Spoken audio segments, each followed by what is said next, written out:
I want to be surprised, I guess. I go over here.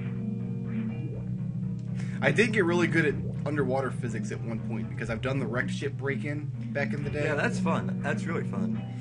Fun, but it can be very tedious. Fun once. And it's not the kind of thing it's you want to... very fun once, I should say. I would agree with that. And it's also, you don't want to build core gameplay concepts around it. You shouldn't put something like that as a requirement in the game, and some ROM hacks do. There is actually a fairly extensive underwater without gravity section in this hack that is mandatory, but it's not very hard comparatively to the rest of the game. You can judge for yourself, I guess.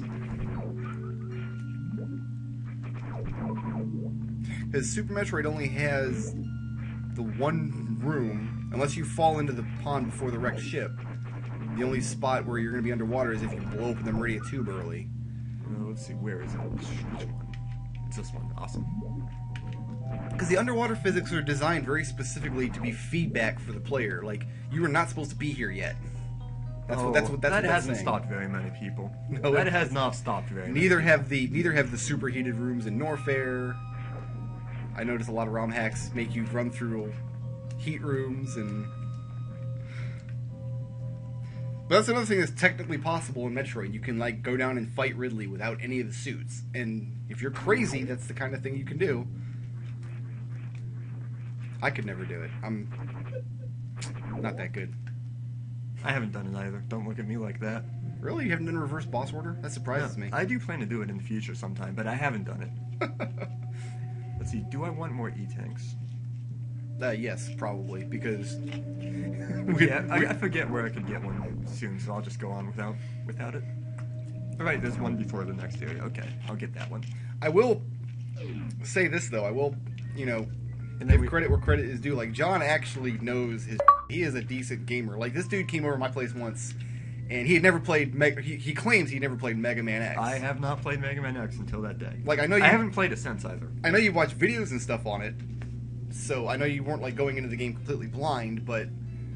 Like, he sat down and completed Mega Man X in about, I don't know, like 2-3 hours, maybe? Which is... You need skills to do that, so the brother's got skills. It's just a question of whether or not this game is worthy of them. This game is too cool to not require skills. It took me like a week to finish Mega Man X the first time I played it, but then I was... Yeah, you're like, what, 5? Yeah, I was 5. Yeah, that would Game came out in 1987. Alright, right, you're in... Wait, no, I don't go here. I'm old. There's one item that I forgot. So I'm gonna have to, like, spend a minute backtracking. Okay. I don't have a problem with minor backtracking. The problem I have, and this is not localized to I've ROM played hacks. the game before. This is not blind. Standard Metroid games do this too, where they make you run to one side of the map to get the thing you need to open the door on the other side of the map. How many times you had to run back and forth in the first planet of Metroid Prime 3? You remember that? Oh, God. Oh, my God. Yeah. Not even to get important items, just to get items you need to open one door. Yeah, that game, you could cut out, like, half of it and no one would miss a thing. But the other half is honestly pretty cool. So yeah, it is. I would cut out that stupid fight with the big rock dude. That was awful. That might be my least favorite thing I've ever done in a Metroid game, is fight that big rock dude at the end of the first planet in Prime 3. And yeah, I'm including everything in Fusion. That is definitely the boss everyone hates. Oh my God, it's so... There's no feedback. There's no indication of what you need to do in that fight. So yeah, we've got to go over this way and go back to the ship. And then there's an area just over the ship that we've got to go to. And charge is the required item in this hack. So we're getting charge beam. It's kind of strange how you had to open that door from the inside. And we're saving because Brickwood hates save states? I do. I don't hate save states. Save states are useful. What I hate is, like, when I'm watching a Let's Play of a game and the guy save states, like, every 10 seconds. It's like, not to lower the difficulty of the game, just because he's lazy. Like, I've seen people use save states in, like, Super Mario World. Like, not like Kaizo Mario, just Mario World. Hey, I'm really bad at Mario World. I could use save states in that game, no problem. I use save states a lot when I do. Yeah, that can work. Whatever. What were you trying to do? Blow them up and get the health out of them? Yeah, get some missiles back, but whatever. Oh. We don't need them. We'll just go back to the ship. So yeah, go down here. Then you got a little set of tunnels. Nice. Like that little bomb trick there. Like I can do that, but that would have taken me 9 tries. I would probably had to bomb jump up from below. I'll be honest. Yeah. It's kind of tricky. One thing I did like about the newer 2D Metroids, I say newer, they're 10 years old now, whatever. I liked that they gave you the spring ball relatively early in the game because bomb jumping is not fun. Yeah, high jump giving you spring ball is honestly pretty cool. I don't mind that. Neat trick. I mean, I still don't know how you landed your ship in this room. John says you... Dude, it's stealth 3D. Look at this. You just go behind all this. That's how it works. I swear. It's like Metroid 2, where the map is non-Euclidean. See, it even has series precedent, Quick Road. Metroid 2 is terrible, though. I don't think you should take precedent from terrible games. Metroid 2 is fun. I don't know what you're talking about. I really don't like that game. That surprises people when I talk bad on Metroid games. Like, but like Metroid's your favorite game. Like, no. Super Metroid is my favorite game. The other games in the series I don't have much use for. Like, even have you tried to play the original NES Metroid anytime? I can't play it. Like, I can't beat it. Like, I didn't grow up with it, so it's just terrible. I grew up with it, and usually when I grow up with a bad game, I can go back to it, which is why I have, like, Willow on my YouTube channel. But Metroid, I can't. But I had that mapped all out on graph paper back in the day, and... Yeah, that would be pretty required, since all the rooms look the same. It's true. That thing's creeping me out. It's a very good little thing there.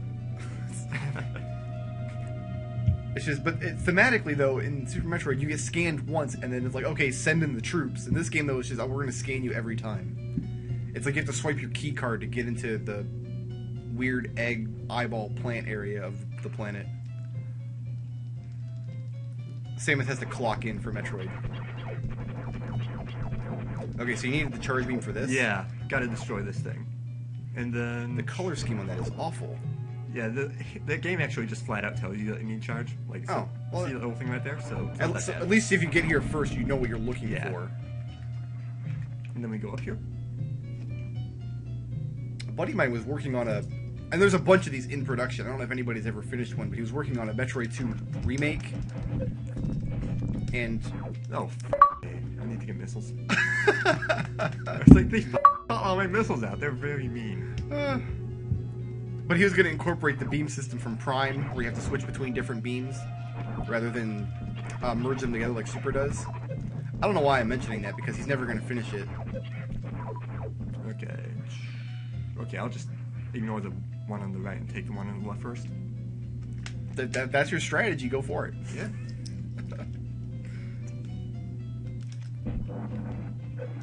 Oh.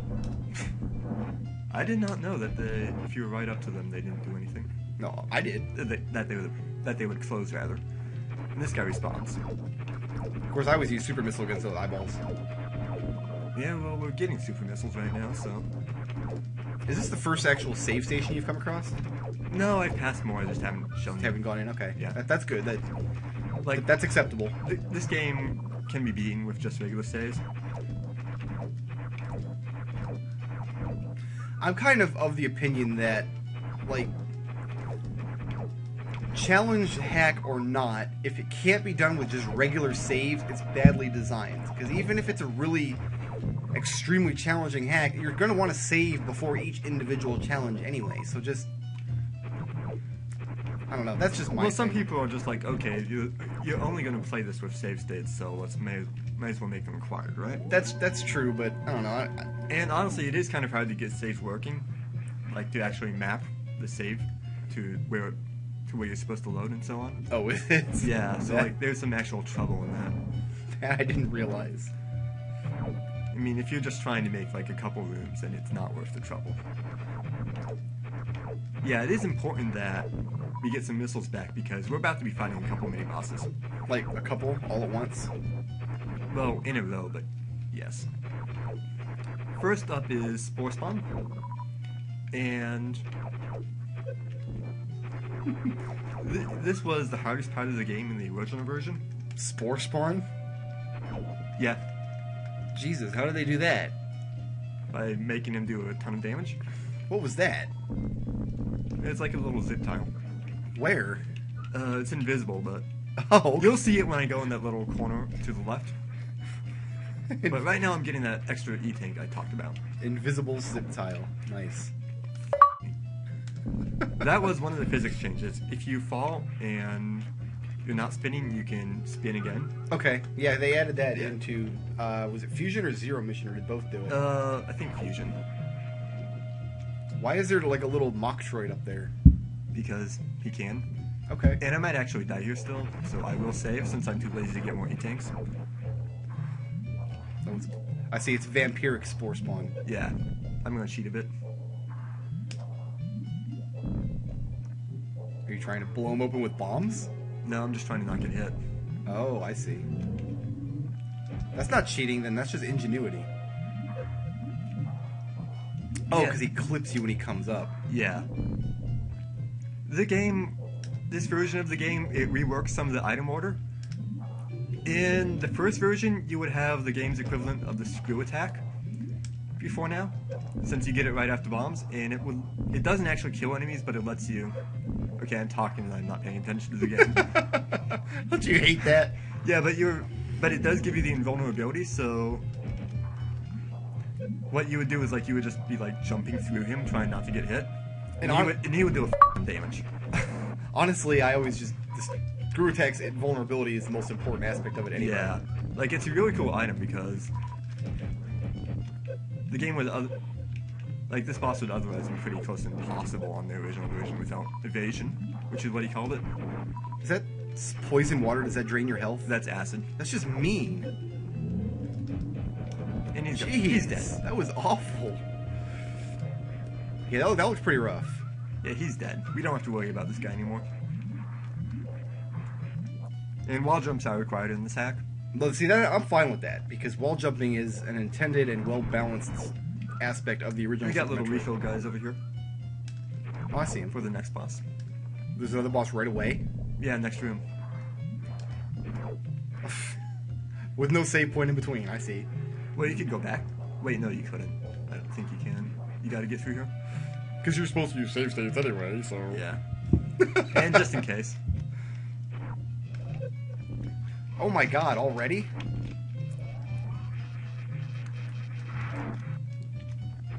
Oh, I see. He's got like his little vaginas in the background that he Yeah. comes in and out of. Oh, alright. I was just about to complain. He doesn't even have holes back there, but he does. They're just. His red color is a lie because he still has a fucking health left. So he just starts red? He goes right after like 2 hits. I always wondered what they could do in Super Metroid to make Botwoon an actual threat or a challenge in any way, but I guess there's no way to do it other than this. Yeah, pretty much. So, he was kind of a terrible boss. I anyway. played a hack where you have to fight him in quicksand and the spikes on the bottom. And that was another way. Oh, he's dead. Awesome. Oh, so they must have lowered his hit What? points. The pieces of zombie Wow, I've never worm seen that boss. before. That's killed pretty you. awesome. That's pretty funny. So yeah, save states, bitch. Try and stop me. I'm gonna slash your tires. Wow. So yeah, they must have lowered his hit points like dramatically. Yeah, he's. That's nice at least. Oh. I have to do a lot of bleeping on this video. Although I anticipated Dude. that. Let me go back and get some more health since I took way too much damage from that gunk.